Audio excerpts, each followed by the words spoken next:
Space, the final frontier. These are the voyages of the Starship Opportunity. Our scientific mission is straightforward.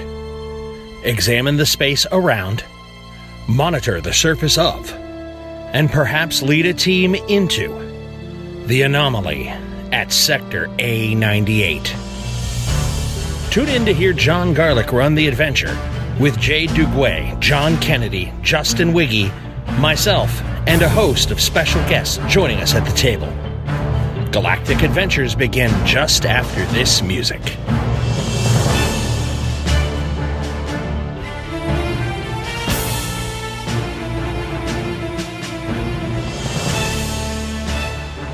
Sorry about that, stranger. What'd you say to him? I'm sad. No, I'm not. What the hell is going on? You've never seen Family Guy? I've seen a little bit of Family Guy. Okay. Good evening, ladies and gentlemen, and welcome to Gaming with Scott. A very somber episode. You right there? Mm-hmm. I'm here with John, the maestro? The brain butcher. I don't know what you're talking about here. I'm just a humble country doctor. I'm just a man. I'm just a man. I'm here with Joshua. Oh, Jesus. Huh, what's up? I'm here with Jacqueline. Hello. I'm here with Justin. What up? And I'm going to throw this to our very somber storyteller, John Garlick. Okay. I still prefer the NBA introduction. Oh, okay. And storytelling for Gaming with Scott, we have John Garlick. So, you send over your repair crews to salvage the carcass of this alien biomechanical organism that you've inadvertently murdered, saving Okay, that is true. a part of its brain by implanting it permanently into the occipital lobe of the volunteer xenobiologist who had befriended it. We saved the part that wants revenge. Go ahead. He's in Yeah. a different part than Rosenstein, right? Oh, Yes. yeah. In a different med bay, yeah. Yes, please. Rosenstein is evaluated by Bolo, and the Bolo is the Counselor Bolo, the ship's head shrinker counselor, and he psychotherapist, and he determines that that Rosenstein, while he got a really bad case of the Giblies, is fundamentally not mentally disturbed. He is not, He's just a jerk. He made a series of decisions that are ethically questionable. But he is not, and he was, disturbed and upset by the things that he saw. But he is not inherently like crazy per se. He's just evil. I resent that. He's just a little too badass for the situation that you put him in. Yes. He's a space jerk. That's what he is. Resembles that remark. I like it. He, he is a man of action. But as Commander Fukuda is fond of pointing out, it's not the 23rd century anymore. You can't just run around shooting people. This is true. Point of order, I'm pretty sure in the 23rd century, you couldn't just run around shooting people. Well, they kind of sort of did. Did a little bit. But I mean, Well, there they were took more their drugs and then they shot people. Yay, drugs. But Drug soldiers. anyhow, no. This was like Oh, not the 22nd century? not the 20. That's the 22nd Oh, century. sorry. Don't be silly. drug mules. I'm talking about the. I'm talking about the Kirk era, Oh, yeah. where And Discovery. it's also a little bit of discovered. that. Oh, what's I don't know. stuff is popping and I cracking. think it sounded good. I might have touched something. So, you guys begin basically cutting up this ship and taking in pieces. It said we could have the fuel. Yes, and other supplies. We should also take as much information as we can from the reactor. Yeah, it is. We did, basically- and we stuck it in Wiggy's head. Well, I mean, also like physical evidence. It's a cold fusion reactor Yeah, it's a very different. I mean, it's that looks just like a very giant different pool of design. water. I mean, come on, it's got to be awesome. Okay. But yeah, it is basically a fusion reactor. Fusion reactors quit cold once the plasma reaction isn't in process. The whole thing stops. There's no radiation. There's just a splash of water from the hydrogen recombining. Did we ever try to install that cloaking device that we got procured? No. Okay, just throwing it out there. Okay, so what you guys are able to do in the ensuing 48 hours is tear down this ship. You are able to salvage its dilithium. I find the whole act of them doing it really disturbing. So I'm just gonna be in medbay chilling with With your comatose patient. yeah. Ensign. Yeah, Yes. Ensign. Ensign Xenomorph. Yeah, I was supposed to say Ensign Mayweather, and that's not it at all. Ensign Fleetwood. That's Yes. it. So, ZZZZZ. You are able to recoup enough kilojoules of energy to easily resupply yourselves from what... Oh, wait a minute. It sucked that out of the system anyway. But you also have several pieces of refined dilithium. That is the same everywhere. Nice. Its technology level isn't... it's significantly different. Its design is very weird, but it's not terribly more advanced than what you guys have, apart from its biological AI, which, that might take a little more analysis. Okay. So, speaking of the cloaking device, the Klingon ship that was disabled, it has a nacelle shut off. And has been, you've also had your salvage teams going over that. And there was a computer core that they had that the Romulans who had taken over had installed on the bridge. Only a very small crew of Romulans was recovered. It was like you fought like 10 of them. I believe you had just a handful that were taken prisoner and are currently in the brig. 4 Yeah. or less. All right. And the computer core was brought on board and was being analyzed.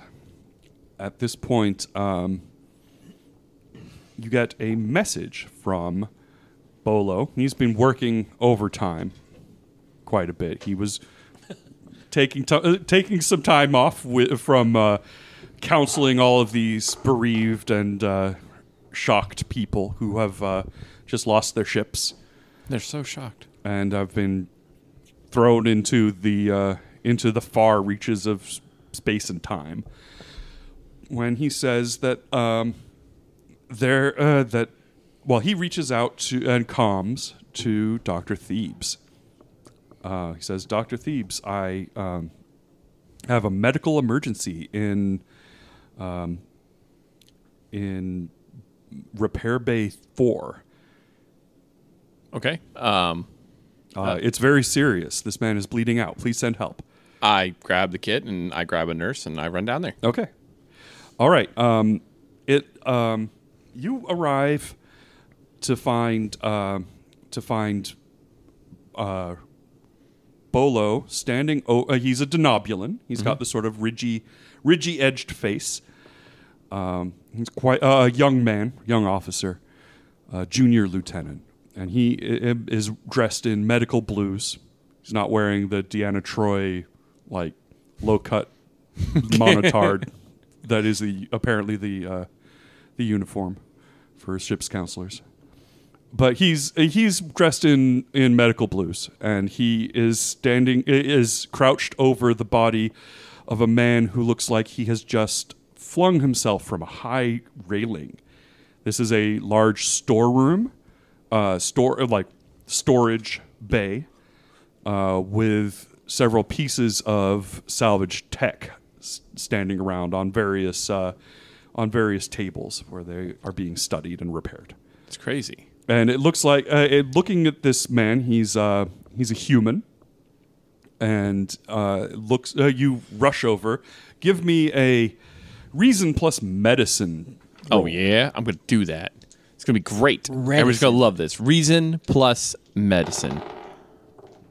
A 9 and 19. So 1 success. All right. You do what you can. You put on the cortical stimulator, try to, stimulate his blood flow to the brain. But he is quite dead. Apparently, already the body was already cooling when Bolo found him. Of apparent suicide. I'm going to tap my badge and then Dr. Thebes to security. A security officer answers. It is going to be. Let's see. Since we've gone through a few different security guys, this is going to be Junior Lieutenant Poopenstein. No. We're going to have a non-silly guy.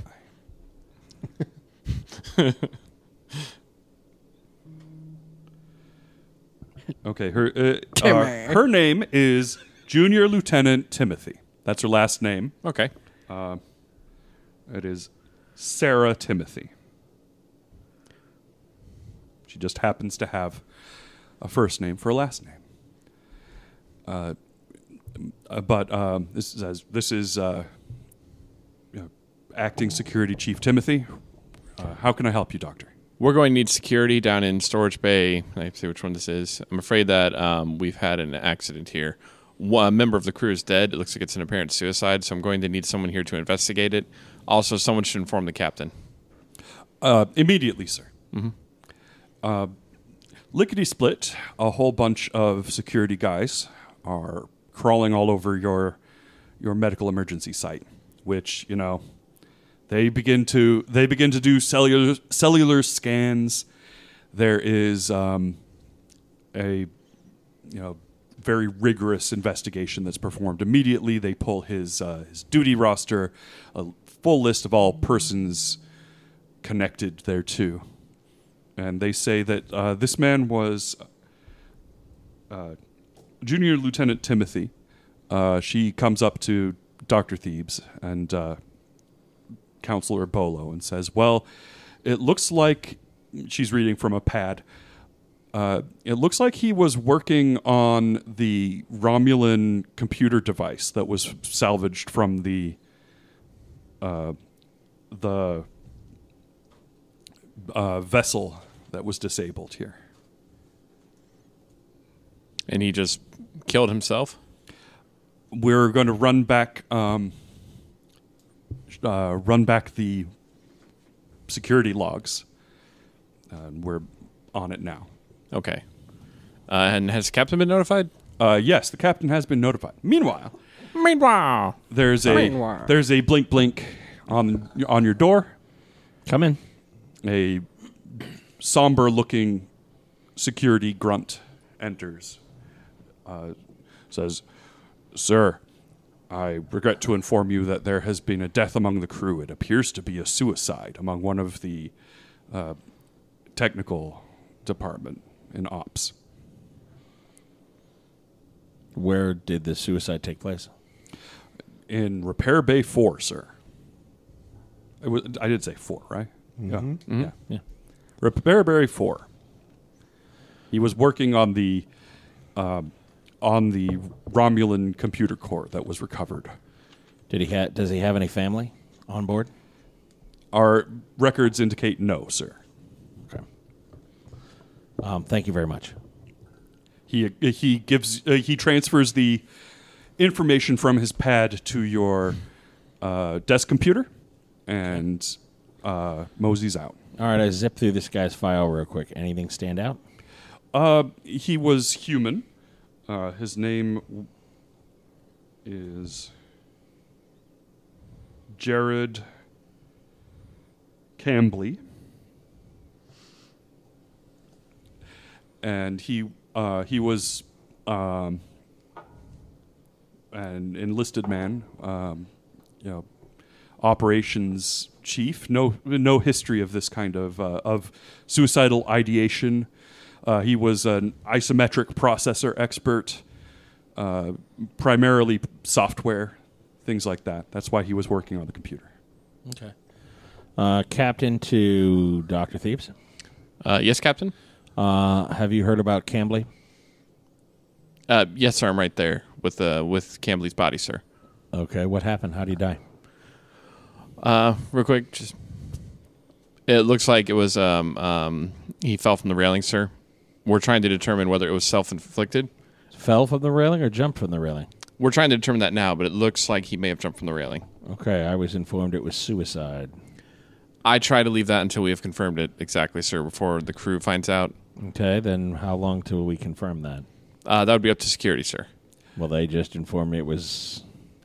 Lieutenant, this is Junior Lieutenant Timothy.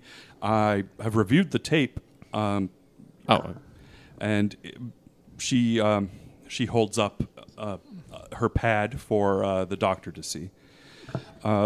He was working on the core, going through some information. She sort of narrates as it goes, as it plays in fast forward.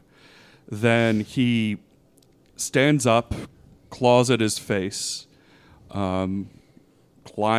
He seems to have some kind of emotional reaction, climbs up to the very high, it's a good 3-story drop, to the very high railing, climbs over the safety guards, and plummets to his death. Well, that doesn't look completely like suicide to me. I mean, you say he's clawing at his face? He seemed to, he seems to have some kind of very intense emotional reaction. We've scanned extensively for biological elements. That's weird. Well, I'm afraid that I confirm what security has said, Captain, although it seems strange to me. But I don't think I knew Colby that well. Cambly that well. There you go. So we see. Cold-blooded. Apparently. I'll Bill here.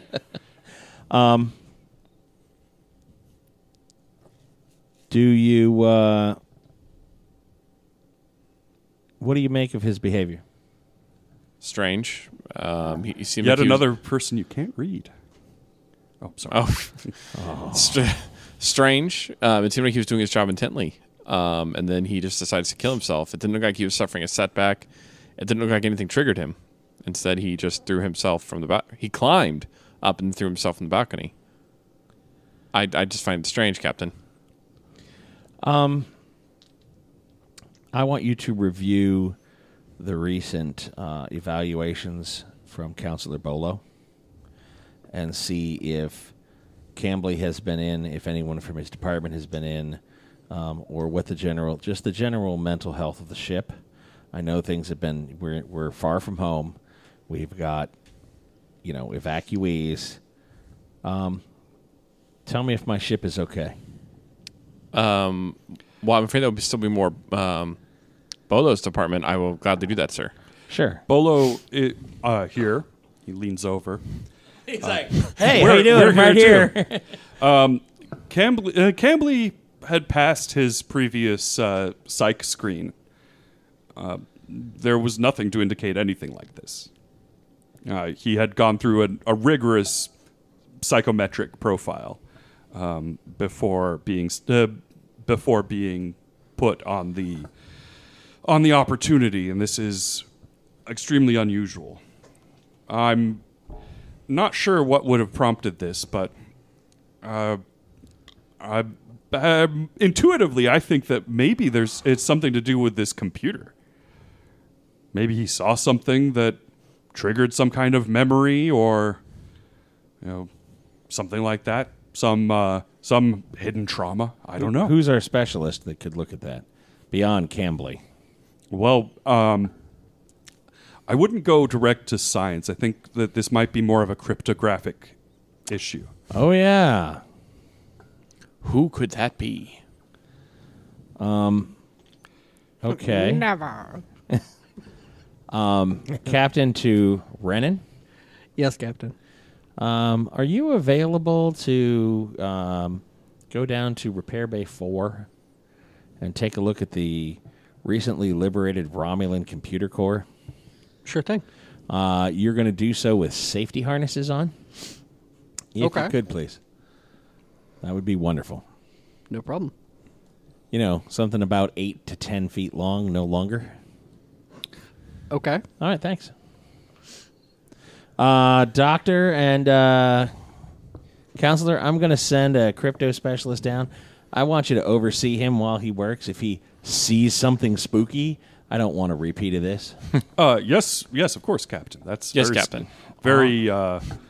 I feel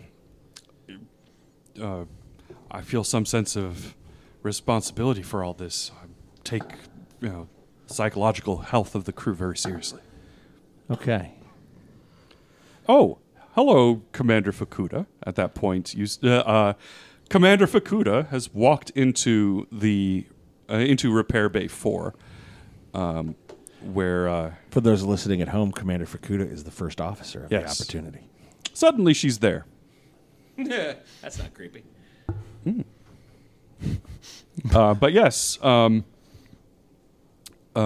Fukuda is there waiting for Commander Renan. You see that there are all these various security guys, who are combing the area, and she has, showed up. She's been speaking to the security specialist, Mrs. Timothy,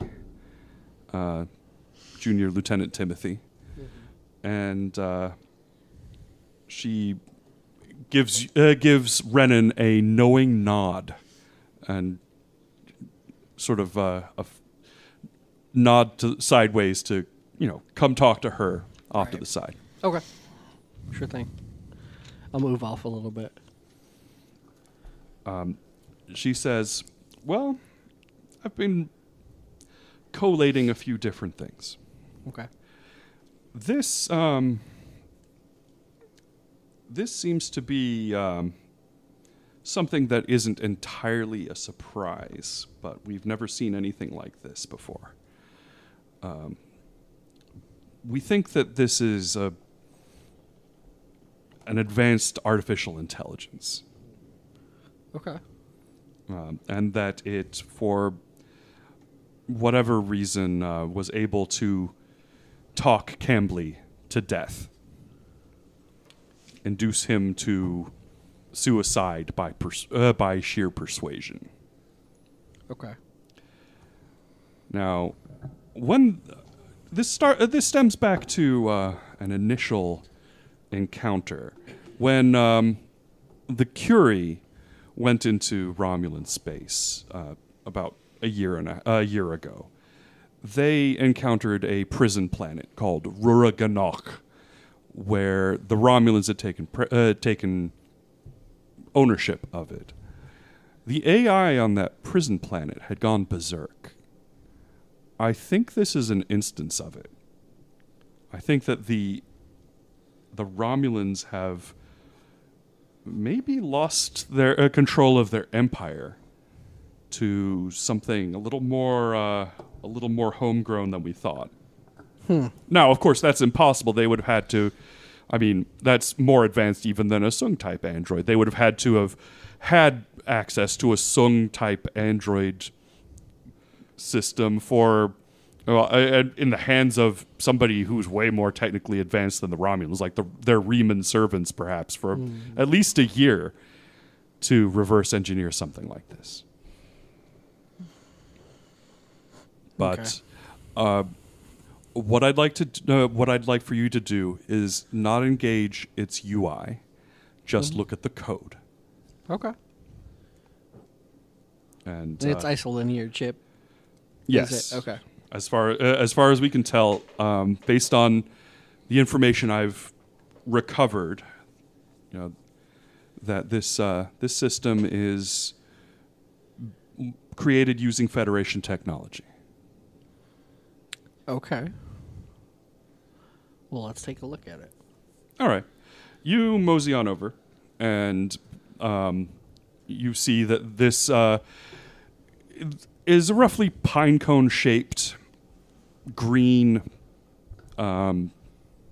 object, about 3 feet tall. It has a bunch of wires connecting to it that have been disconnected to anything, and it has some bluish lights coming out from various panels. It is the green, paneling is standard from a Romulan ship, but looking through some of the information, you see that that there's code as you begin going through it that was written for a Federation system in English. That is part of its core programming. This is Sung code.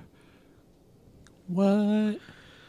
Okay. This is. I mean, I'm not there, nor would I understand what that means. But out of character, what? What? Yeah. She says, I think it's positronic.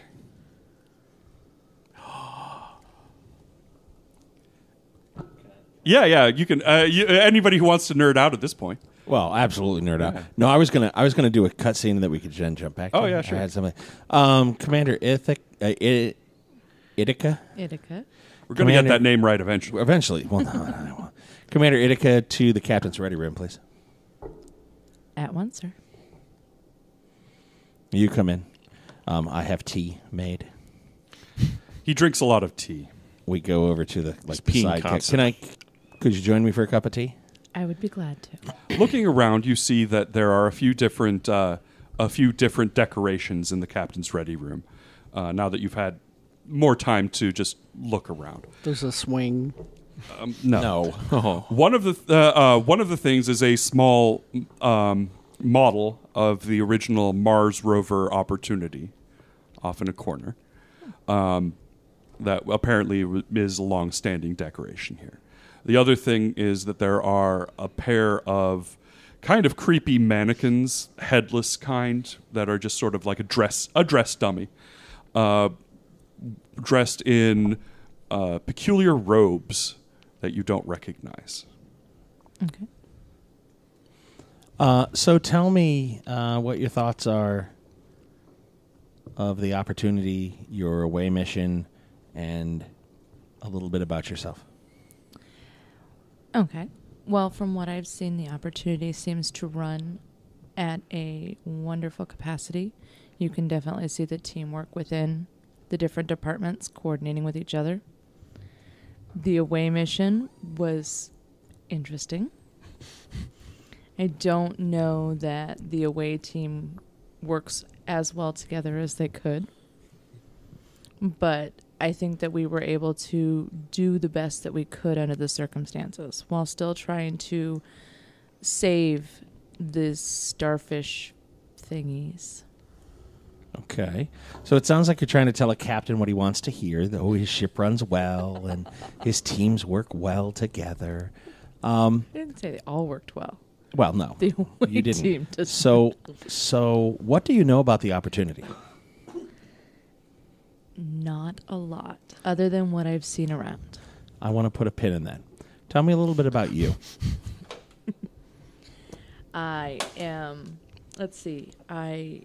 come from a very creative upbringing. My parents were creatively and musically inclined. Do you play an instrument? I do not. Okay. I sing. Oh. So. Fear not, I'm not going to ask you to. Thank you. But if you knew any Fleetwood Mac.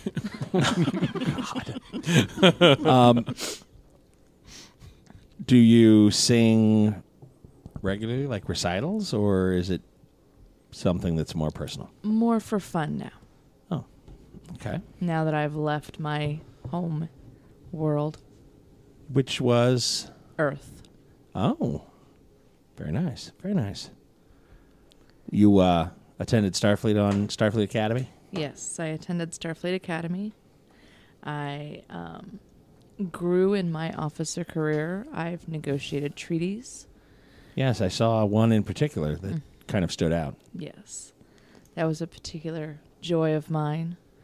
It almost went bad, but we were able to successfully negotiate a truce and come to an agreement. Wonderful. Recently, just a half an hour or so ago, we had a death on the crew. It was the circumstances of this crewman's death were suspect. We don't think it's foul play. We think the crewman took their own life. Okay. I would like you to research the service record of the Opportunity for any references or mentions of suicide or suicide attempts on board. I can do that. Okay. Thank you for having a cup of tea with me. Let me know if you find any. It's not urgent. It's not immediate. It's just one of those things that's kind of on my mind, and I just sort of want you to look into. Most definitely. Right. I will see what I can find and report back. Thank you very much. You're welcome. Okay. I think it's the ship. Go ahead. Okay. So, meanwhile, back with O'Neill. O'Neill has been. You have been in holodeck 3, where Did you say holodeck 3? holodeck 3. Holodeck 3. Yes. Oh, the go ahead. special holodeck. Well, Gotcha. he's just killing things left and right. Mm-hmm. He started playing bunnies and burrows, and next thing you know, just dead rabbits everywhere. I don't know if I go that's that rough. far. Yeah, we're not hardcore enough for bunnies and burrows. Yeah.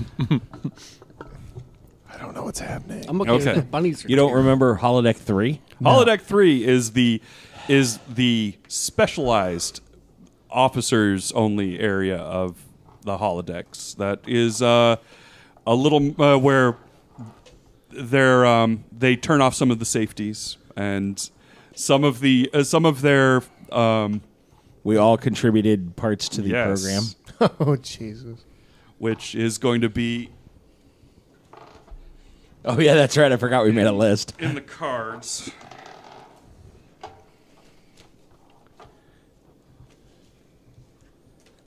Uh-oh. Here we go. All right, let's see I here. remember this now.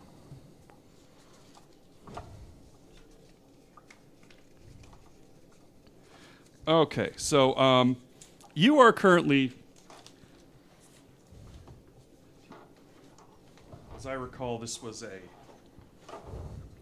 one of them was you wanted an Old West kind of environment. Somebody did, I remember. And you are currently,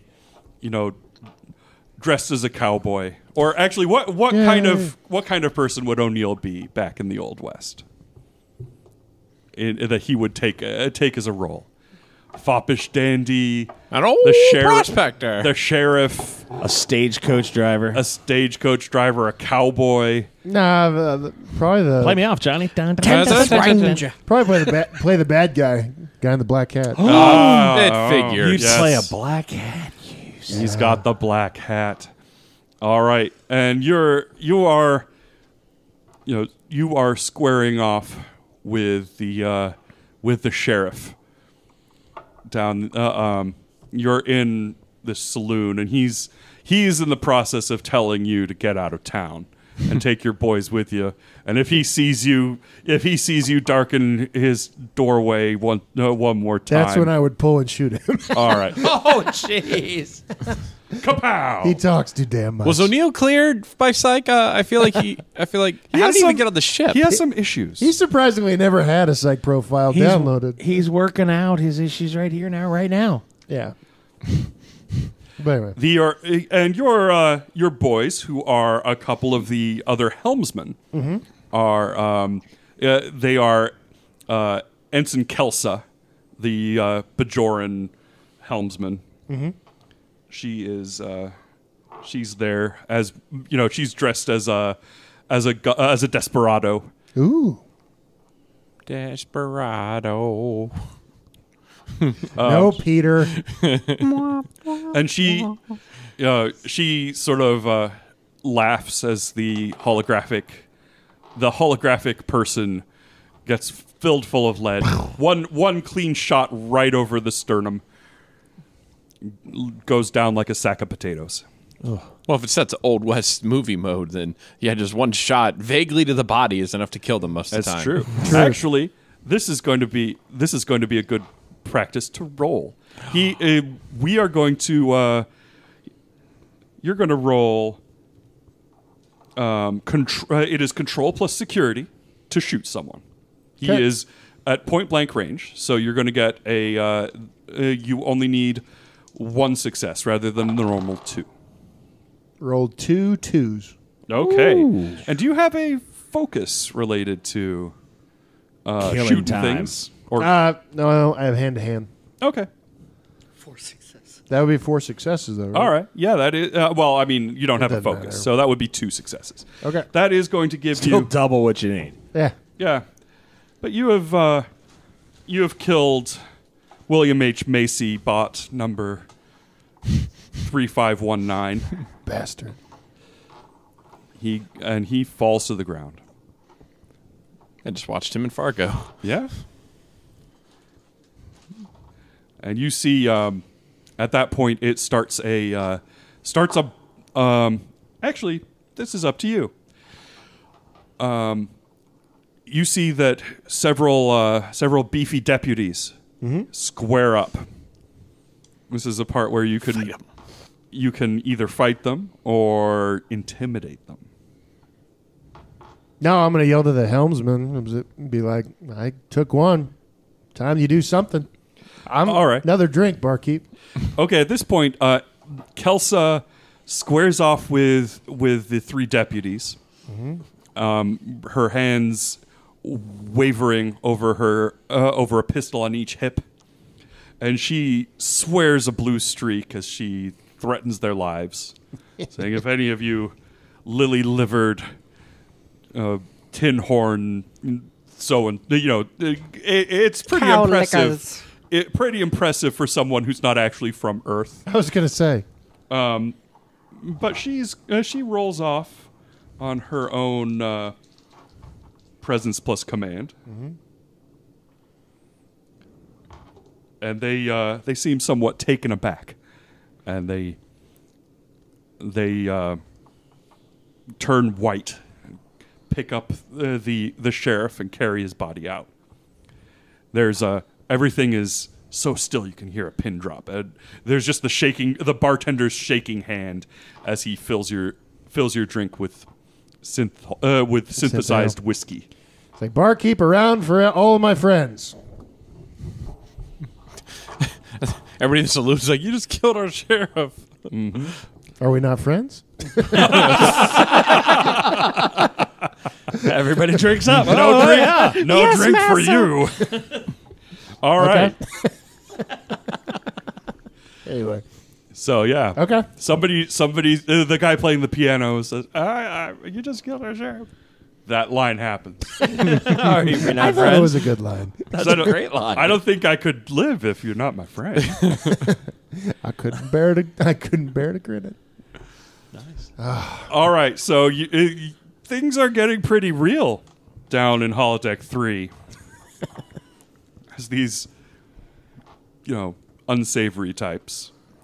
And at that point, another one of the helmsmen comes in with, and he has he's carrying pushing a wheelbarrow with a large safe, old-timey Pinkerton safe on it. He says, "All right, this was a sumbitch to get into this thing, sir. was going to say, did you just go down to the general store and take that out with this here wheelbarrow? Is that what you did, helmsman? Well, I couldn't get it open, sir. It's kind of tricky. I mean, we could just do that, right? We can just take it. You see everybody just gets sort of nervous around him. I look around. Does anybody think we shouldn't take this? Speak up. Anyone? One guy starts to raise his hand, but his friend just slaps it down. No, helmsman, I think we're good. Oh, okay. So anyway, at that point, there is a Good to blow off steam. yeah. At that point, there is a tweet as your comm badge goes off. You're needed somewhere. That's the comm badge. Yeah. This is O'Neill. Yes, sir. Can you head up to the bridge? We're having a little bit of trouble with the steering, with the helm. Steering wheel. Yeah, I Yeah, got so Did you just leave it on autopilot and left? we need Don't some you judge me. we need some information. Some help with something up on the bridge, please. Why do I see I'll be there immediately. Computer in program. Why do I see O'Neill go? Boop. Autopilot. Let's go shoot shit. He needed to let off steam. Exactly. Yeah, apparently. I didn't get that. Go ahead. There's nothing but steam. Exactly. Okay, go up to the bridge. All right. You head up to the bridge, and at that point, you see that there is something. You see that there are several tech officers, tech support guys, who are gathered up around the front right console, and they've pulled out the panel. They say that it's there's an annoyed looking helmsman standing nearby. Gentlemen, what seems to be the problem? It seems like you are destroying our bridge. Well, it's the damnedest thing, sir. We and then the helmsman speaks up and says, "Yeah, I couldn't. I was locked out. I couldn't get in. Into the station." But you dismantled the station? Well, he points to it. Yeah, it's really strange. We were hoping maybe you could interface with it directly. Danger, Will Robbins. Yeah, sure. Why not? I'm going to try to manually mess with it before doing that. But yeah. All right. Well, it looks like you start to go through basic system checks, stuff like that, and it looks like the entire interface has basically frozen. There's a series of numbers flying by to your expert eye. This indicates a mechanical problem with the control circuits on the ship itself. But it looks like it's had some kind of feedback loop into this station. You're not sure what's going on. Gotcha. You're pretty confident that the numbers you're seeing are not accurate, that there is something wrong between the computer system and the mechanical components that it interfaces with somewhere else. Computer, run full diagnostic on this helm station. Running full diagnostic. And it begins to go through. 1 hour later. It says that the software appears to be functioning within normal parameters, but there is a mechanical error in this station. Looking through it, you see that there is a port that you could interface your finger with. This is horrible. Can you identify the mechanical failure? Huh? Yeah. Mechanical failure is with a series of isolinear chips in the, Plug them back in. in the console itself. Okay, well, I'll try to extract those first. Yeah. You pull them out with no problem. Blow on them. Like Nintendo cartridges. Yeah. Put it back in. We're good. That's how I always Don't slide it imagined all the way in. Slide it in just enough that you can put the cartridge down, but not like all the way in and then put the cartridge down because it doesn't work that way. Yeah. Right. Tricorder just to see. Okay. Yeah. You're fairly confident that this it should work. Okay. Yeah. Put them back in. Okay. But it doesn't. Go ahead. Yeah, I mean it begins to go through its boot up sequence and is functioning normally. That was bizarre. Computer, when was the last time that this malfunction occurred with this console? This has never occurred before with this console. Okay. What could have caused this? System wear and tear. This is a mechanical failure. Okay. That's a little weird. That's- But I'm not there. And It's highly unusual, but I mean, it's been like this for it's been out in space for a while. Interesting. Okay. But looking at it, now that you're looking at it, you see that there is a series of give me a reason plus engineering roll. Okay. 2 and a 4. 2 and a 4. Okay. This is going to give you a nice little chunk of information here. You see that you could that the interface here, where it directly goes through this, you could bypass the entire haptic interface with your cybernetics. All right. If you wanted to plug yourself in. Let's see if that increases efficiency. So I'll go ahead and do that. Okay. Can I use momentum to do this so I don't, blow myself up or anything crazy? Do you have a spirit of discovery? Ooh. No, you're not going to... It's been a long road. Oh, God. Getting from there to here.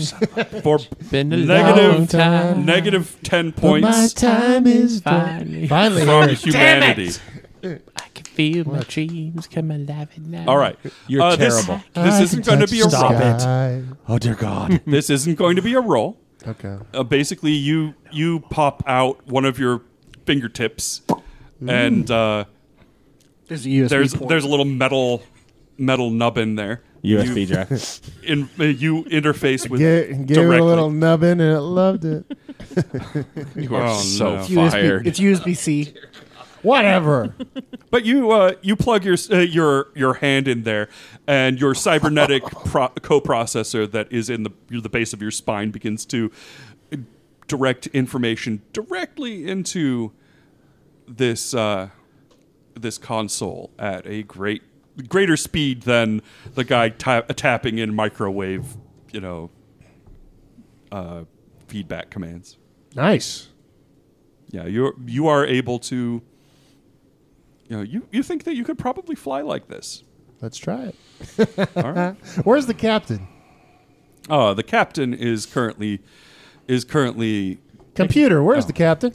captain is in the 10F saloon, where you are talking right now to members of this guy's work detail, the guy who died. Okay. Oh, so captain's not on the bridge. All right, so we're good. All right, yeah, let's take it for a spin. Let's see what happens. All right. Whee! All right. It takes some getting used to, Okay. but you believe that this could shave off those vital tenths of a second from your response time. Yes. I like it. Does he try taking the ship into warp? No. No, not yet. Can I? Well, I mean, I don't know. Can you? Yes. Should you? Do I have to plug in like that, or can I use the chips in my body or whatever just to do it telepathically? Oh, Mind bullets. Wirelessly, you mean? You mean wirelessly? The Wi-Fi. With your brain? Yeah, you could basically you think that with the proper credentials and stuff like that, a lot of that is hardened, but you could Once the captain Code yourself finds this in. out, he's never going to let me do this. Oh, well, I mean, then That's then, why the captain can never find out. Then pretend to be flying it with your hands. I like this. This is You good are a stuff. jerk. Yeah, I tried. Next thing you know, he's sleeping. Flash Gordon. He saved every one of us. All right. Okay. That's yeah. why I asked if he was taking it to warp. I'd have been like, No. Why are we in warp? You are That's cool. I Yeah. like it. you think that this could be used as an edge, perhaps? I like it. Don't tell the captain. All right. We're gonna tell the captain. No. Meanwhile, back with Officer Rennan. And Renan. And You are going through this. Renan. You're going through this code, We're horrible. and you see that this is definitely code taken from a Sung type android. You're not sure how or when the Romulans or one of their slave races had access to it, but So it is extensive advancement. It looks like they allowed it to break some of the limitations that were placed on it by Dr. Sung originally to stop data or lore from self-upgrading. So the hardware The hardware. has a positronic Yes. brain in it. It is basically a positronic brain. It is about the size of a pony keg, and it is a series of weird-looking. You open up the housing and begin poking around with it, and it is roughly it's roughly the size of a loaf, like a couple of large loaves of bread next to each other. It's about 3/4 of a meter tall and about half a meter wide inside this housing. But it's got a bunch of little blue and red and yellow lights that play across its surface, every time they opened up Data's head on Next Generation, Right. it's like that. And this isn't plugged into anything. No, it is just sitting there. It has an internal power source. What is the internal power source? It's just a high-tech battery. That's coming out. Okay, that will power it down. Yeah. But these things were designed. At least the original Sung androids are designed to be powered on and off. Yeah. So it turns off all the way. Okay. Stops giving readings. All right. I'm gonna take the battery down and go talk to our number one. Okay. Commander Fukuda. Matata. No, What a wonderful phrase. Fukuda is like Matata. the fourth most common name in Japan. That's why I picked it. It means So, no the- word. Akiko Fukuda says, all right, so tell me what you got. The insides of it are a Sung type android positronic brain. And it's she chews on one of her fingernails. You've never seen her at a loss for words before. It looks like this was designed for Federation technology. Here's the battery. She begins to look at it, and she says, "Well, it's definitely of Romulan design, and Dr. Sung never made any giant bullet-shaped brains, so they must have built this themselves using, reverse engineering Sung android type brain. Yeah. But that big, it must be really smart, I guess. But there's no way to tell. That would explain how they were able... but it could just be that big because they didn't know what they were doing. Well, that's true. Maybe they couldn't build... you couldn't fit something that big in a humanoid body. Yeah. So that... Wow. This is very serious. Yeah. We need to put this somewhere. Well, definitely... a good call on pulling the plug. That was... Meanwhile, at the other end of the table, they're pointing at the cyborg. Put in the cyborg. Yeah. We have a bioborg and a cyborg. Come on. Already inside him. Go ahead. He's already evil. Come on. Yes. Not evil. So that means whatever we install on him will be like, whoa, what are you signing me up for? Hey. Quit that. I'm You gave Tommy a sock. I am free. Oh, no. Philosophy. Hakuna Matata. Commander Fukuda says Matata. she's going to go through some files, see what she can find, some high clearance information, and she says, "Well, we'll put this on lockdown, but this is very serious. I think that they've had an uncontrolled hard takeoff AI." Achieve super intelligence. I recommend that we put this in the brig. That makes sense. We already have a security officer there to watch it as well, and there's double force fields and all that fun stuff. I like it. Make it happen. Okay. She strides out of the room. Okay. All right. So, meanwhile, back with our newcomer, you begin accessing information about personnel files. They give you, you are given extensive clearance, and you start to go through information. This ship was previously under the command of a human named Alistair Nevilleham. All of our NPCs are very British or very Japanese. It's all well, this particular like one it. was very British and, of Yes. course, had an incredible French accent. Of course he did. That's awesome. Because la politique of the 24th century in Western Europe, it is very compliqué. It's very complicated. So, but you begin to go through information, and the psych files are like a phone book. There are these people are messed up. we crazy. I'm not messed up. You are too. The ones who are messed up are very messed up. You great people's minds. You're But good. looking through this, you see that this ship has it started off, it's a Galaxy class ship, same as the Enterprise D, and it was one of the first ones launched. It is at one point was the pride of one of the pride of the Federation's fleet. This model was made for deep space exploration. A whole lot of science going on. And then over the course of the last 20, 25 years, that shifted over time.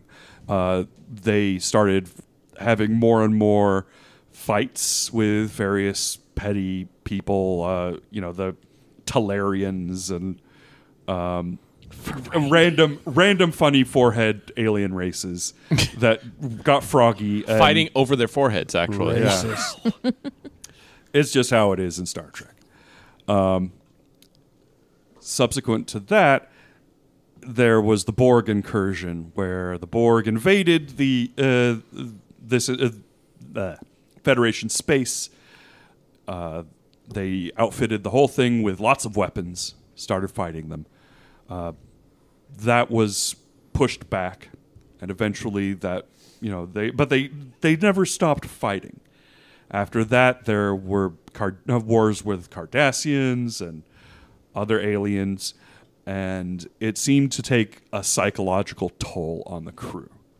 And then there's a point about 10 or 15 years ago where they were right on the edge of the galaxy, the Milky Way, before you came down here where you are. And there was a strange energy bombardment that is noted in the ship's psych logs. And after that, everything seemed to get worse. Looking through this, it seems like there were reports of bad dreams, distress, general sense of unease, and it seemed like a lot of the people reported, looking through this, like these people seem to be reporting ghosts or being haunted, essentially, or tormented in their sleep by the various the various things that they had encountered. Okay. And not too long ago, there was almost a full crew change. Nevilleham's people, with the exception of one guy, all left. They all got off this ship.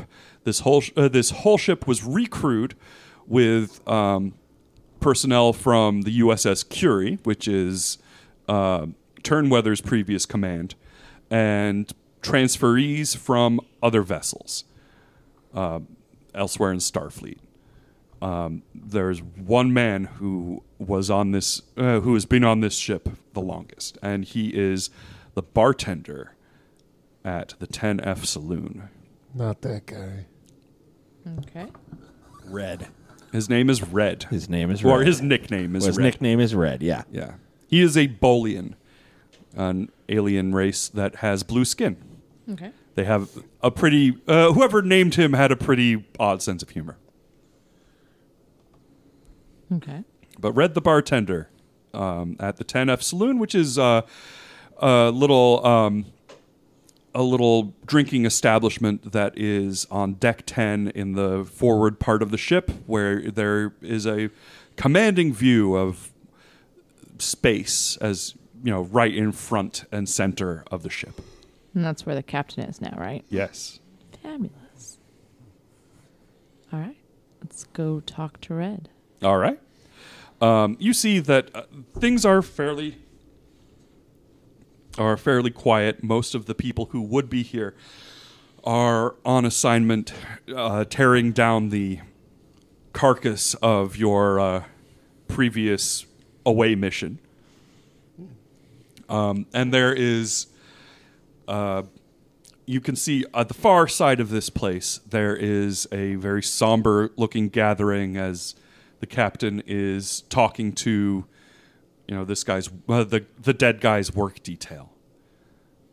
There are a bunch of guys in yellow uniforms. One of them is still in a jumpsuit, fresh from cleaning conduits stuck in the walls, and they're all sitting around a table drinking, and he's walking around talking to them. But you see that there is the person you came to talk to, Red, is behind the bar.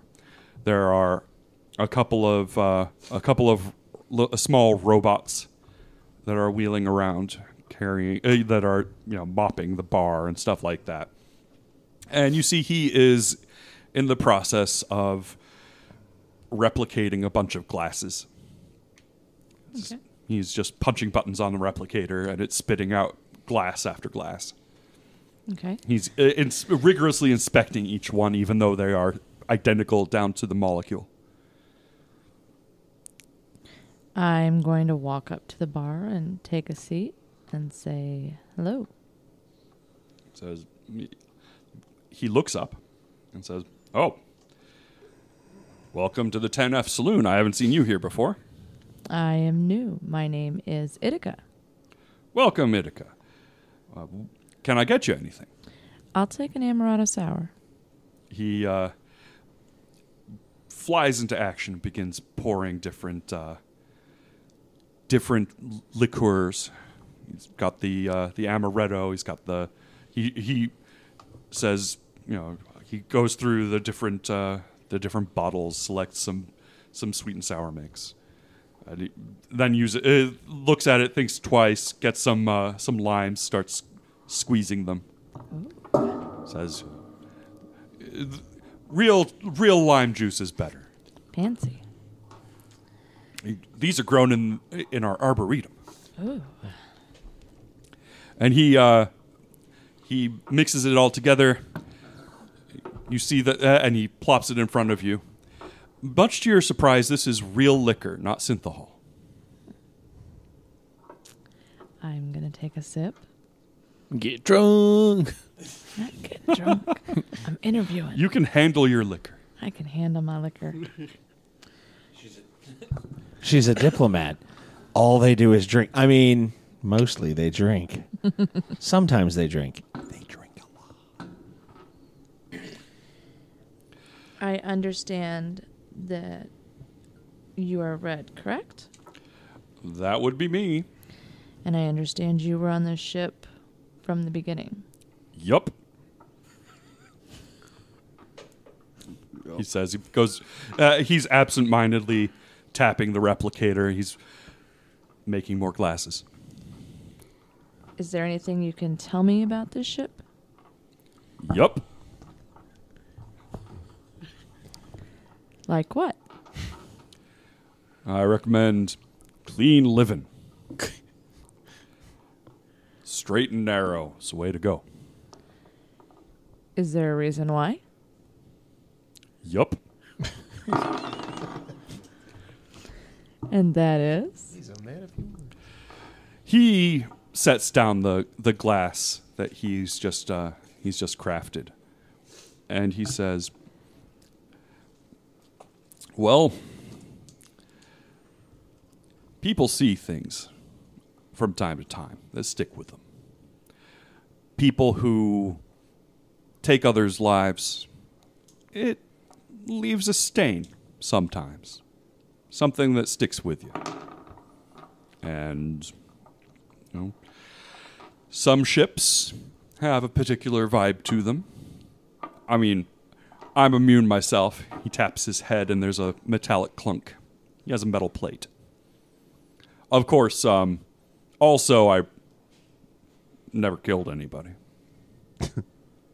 Neither have I. There's that.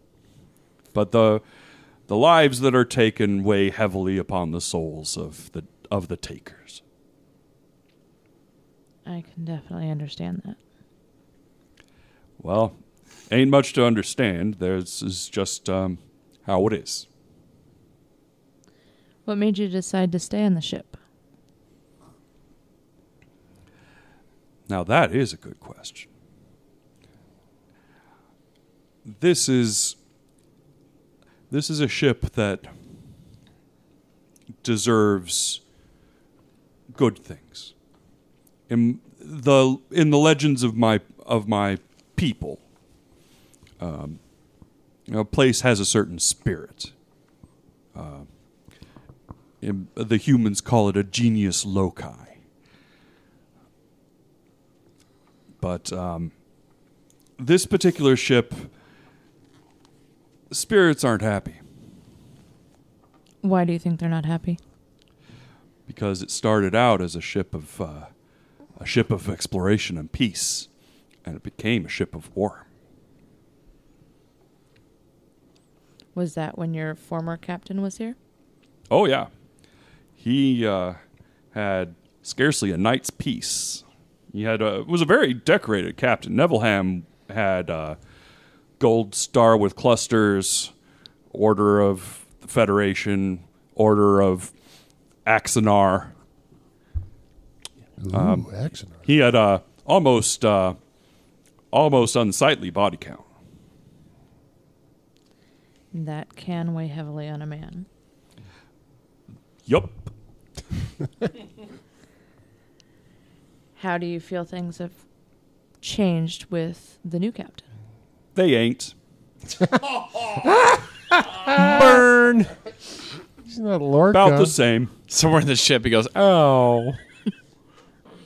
That's awesome. There's still time for him to save his soul, but only he can do that. Yeah.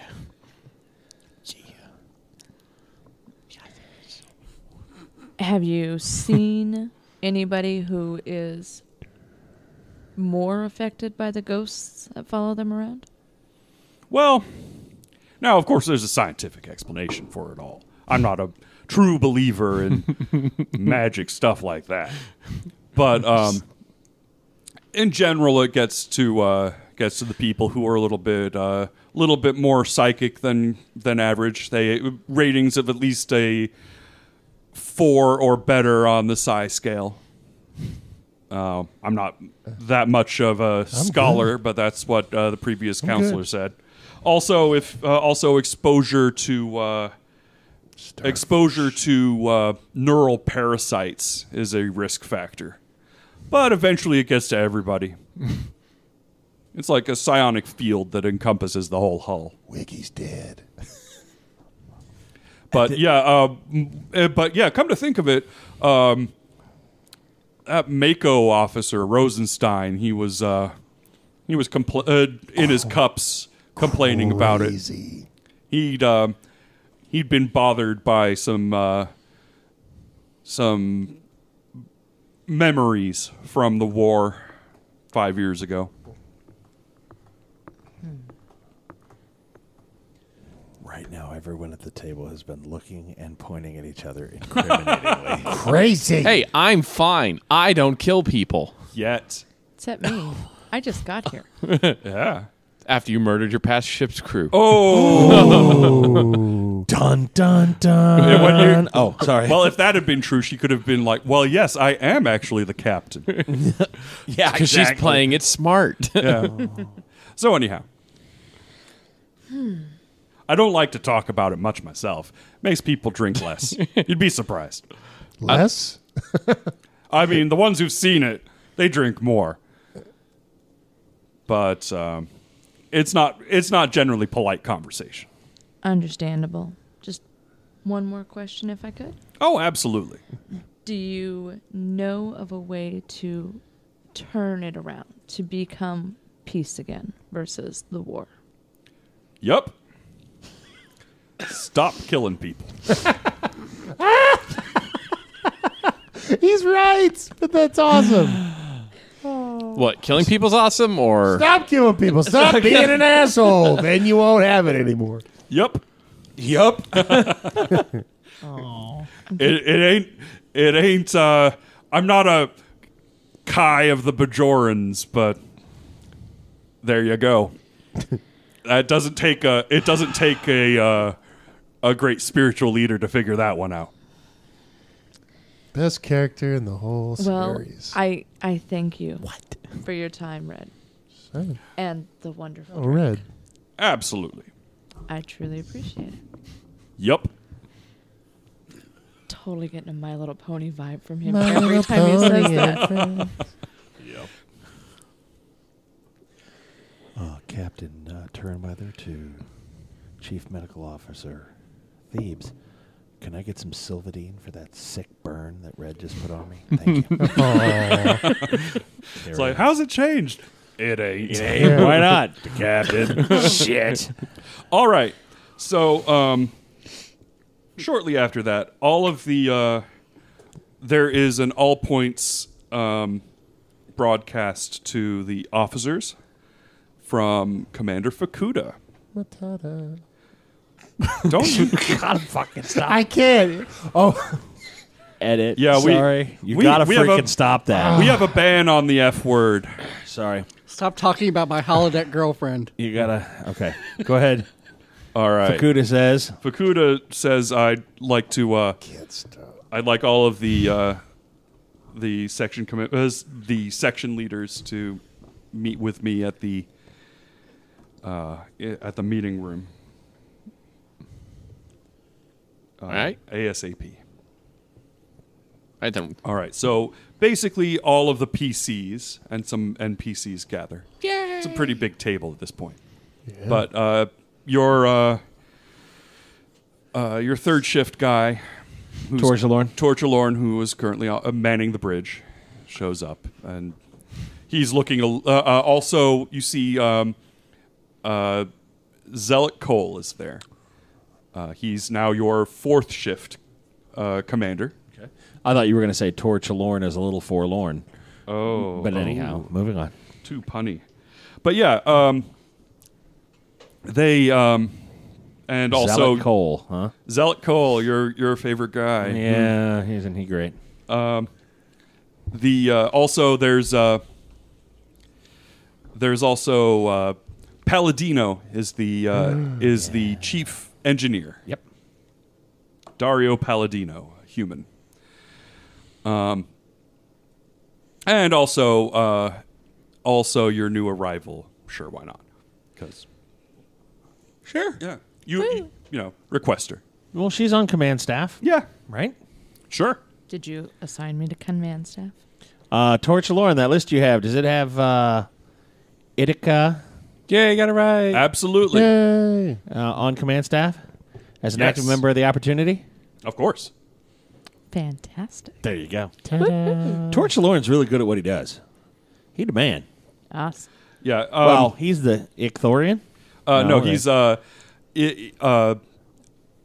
Idranian. Idranian. The Yeah, I knew I'd baby get mama. Is that with Yeah. the guy with the special hand? it. Well, they use Basically, the this cloned. looking at this guy, he is mostly like a human, except one arm has his one arm has unnaturally large, like weightlifter muscles, huge bicep and deltoid, big beefy pop eye forearm, and one of his hands has a couple of fingers that are fused into a big claw. Okay. And it's apparently his species. It's kind of like a fiddler crab kind of deal, where it's used to attract mates. In arm wrestling competitions. Don't touch the So it's claw. really and Interesting. the females have some they have normal sized arms, but they do have the spike as well. But no, I'm gonna let pass. Yeah, Yep. just gonna let that go, huh? All right. So, but yeah, the other guy who's just marched on to the bridge is a broad-shouldered, dour-looking. He looks like he might be like a Mako Marine, but he's wearing command red. He has very slightly pointed ears, but looks otherwise human, and he has a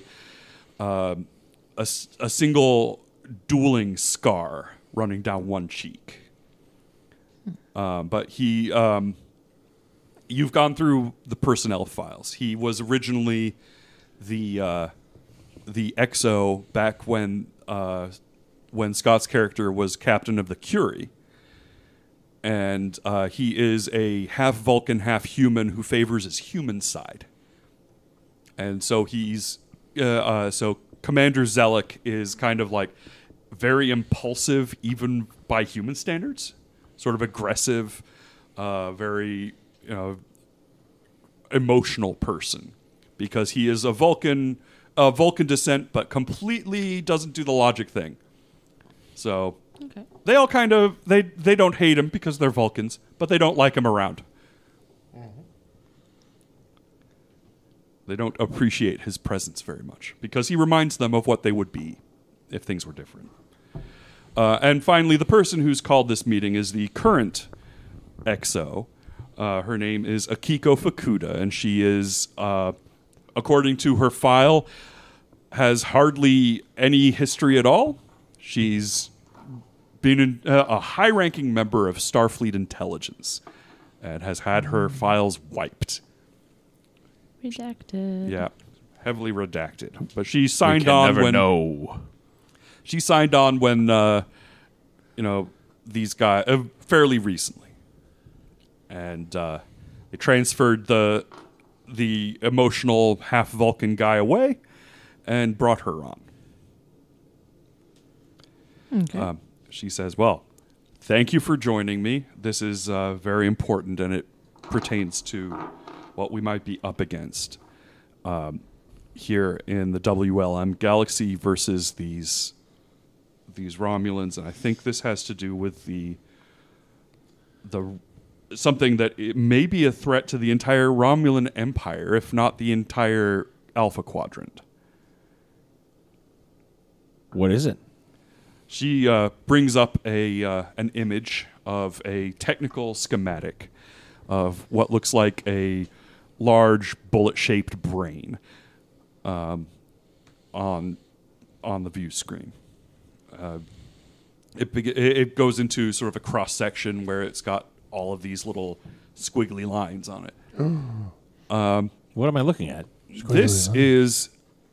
This is a brain of the AI core that was placed on the Klingon vessel that we boarded.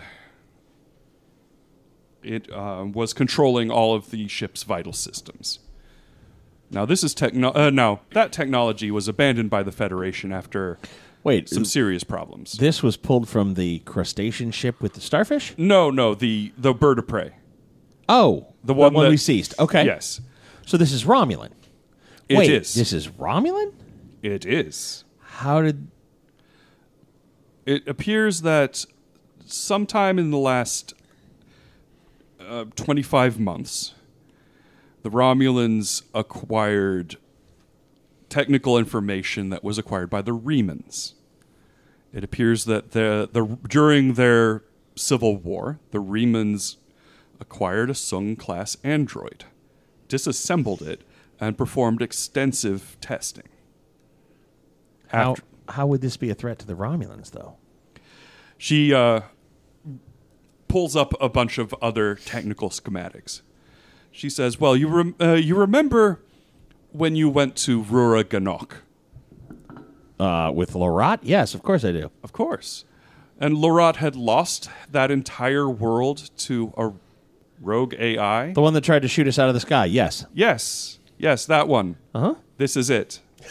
Wait. How did it get on a warbird out here? It was in a planet that they cut off from every other. Yes, this is this is one copy. Wait, it got off the planet? They had what was on that planet was a single copy and single instance of this sufficiently advanced AI. Okay, they've been using it extensively all over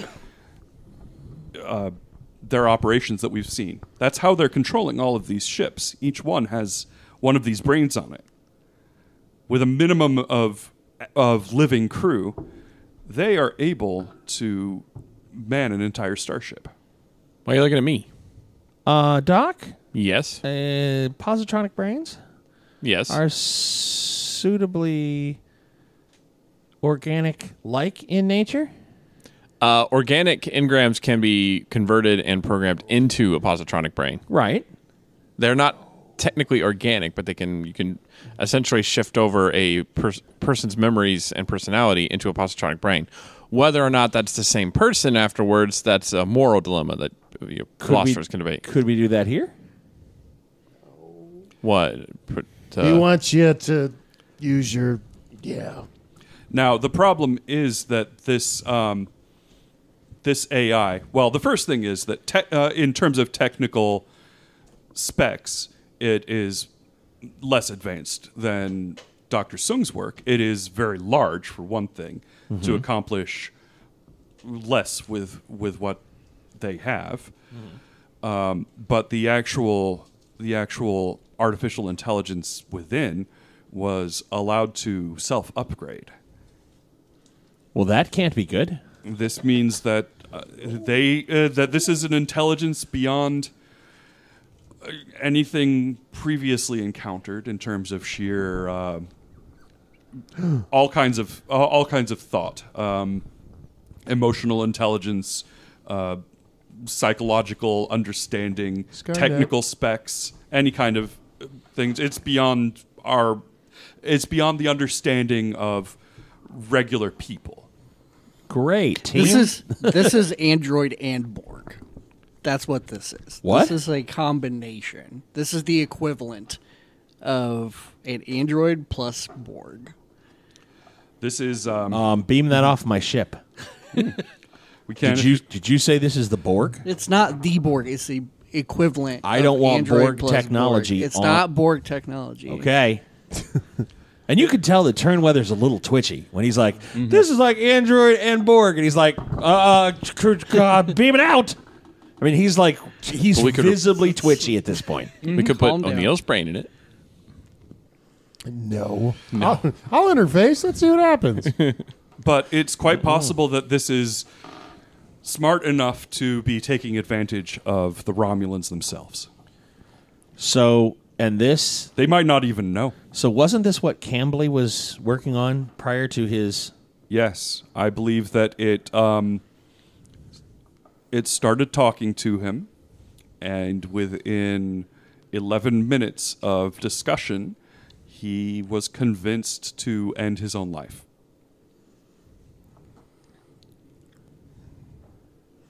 Wow. Like I said, Crew thoughts? It's advanced. Yeah, apparently. Check and mate. Thoughts? Well, if it could find a way to converse with crew one-on-one or gain more access to our personnel files, it could cause devastation throughout the ship. Worse, if it could get a hold of someone with psionic potential like you or me. Destroy it. Get rid of it. It's too big of a risk. But couldn't we learn information about perhaps if we could reason with it or control it, or we could immediately interface with the other Romulan ships? There's a fleet out there trying to destroy us. It's beyond anything we know and understand, and it's on a different level. But couldn't it be a key to challenging or potentially overcoming those other ships? We could... Somebody that's not us. In Yeah, destroying it, we could figure out a way of defeating those ships, yes, but studying it, I'm not sure. I mean, like I said, if it took control of course, of you, sir, it would... Devastation. Or you. Well, I mean, I don't have access to your... Oh, understood. Yeah. Understood. No, you just have access to the whole med bay. Could blow up the ship easily. Just need a couple codes. Or worse, it could convince us that blowing up the ship would be a good idea. Mm-hmm. That would be a pretty bad idea. Thoughts? I am not sure that we should keep this aboard.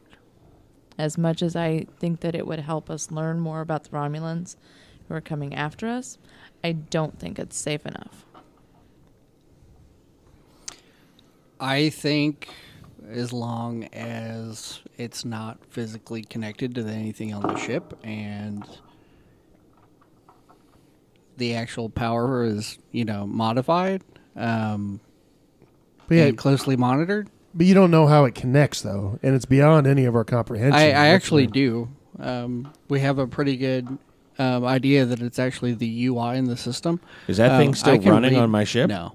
Okay. I can read the code, the base code, without using the UI, and we can examine the parts that are inside of it, I think, without much cause for concern.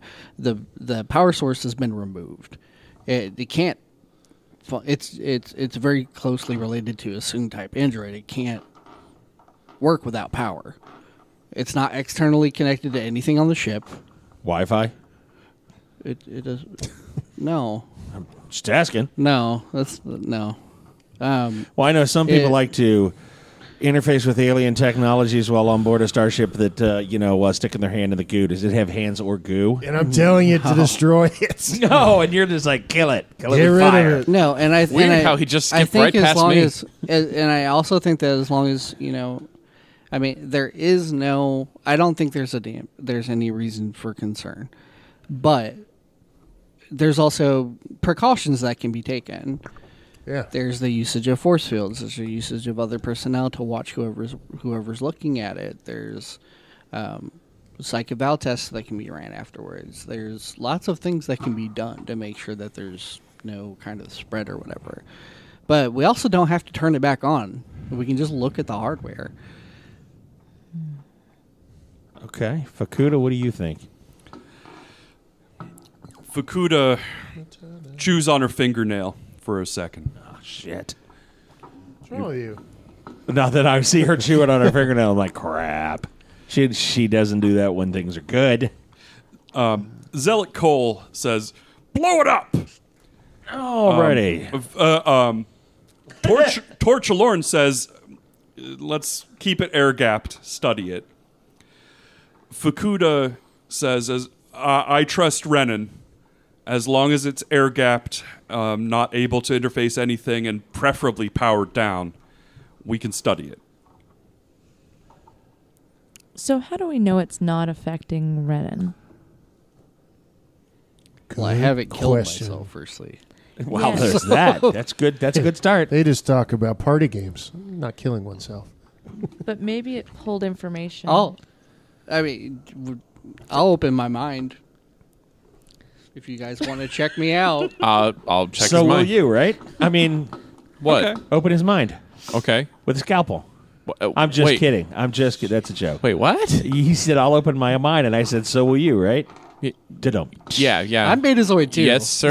So, Yeah, no, I'm kidding. Okay, look. How many Betazoids are on this ship? A lot. Yo! There, Yo! there are lots of Betazoids. Hey, they previously went with his previous commands. Yeah, I'm this gonna, is a Betazoid positive crew here. Yeah. We don't judge, okay?